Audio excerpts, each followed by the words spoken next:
Hi, I'm Ron Welcome, the maintenance director at Alabama Rental Property. Me and Michaela are going to show you a few quick tips on how to maintain your properties.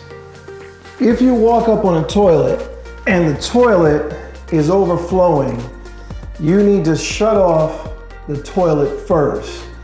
The water shutoff on the bottom is always right underneath the handle, right at the bottom.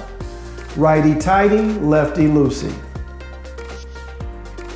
Some of your main problems with toilets is either something has stopped it up, or it has no flow from the tank, or there's no water filling the fill station.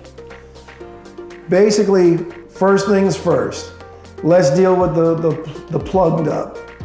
You're taking it, you're gonna plunger it so that it's sticking completely over the hole, pushing all the pressure down inside of the hole. The force of the air will clear that line. Then you try to flush it,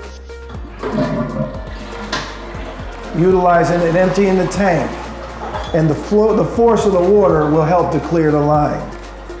But if you're not getting any water, you have to take the top of your tank off,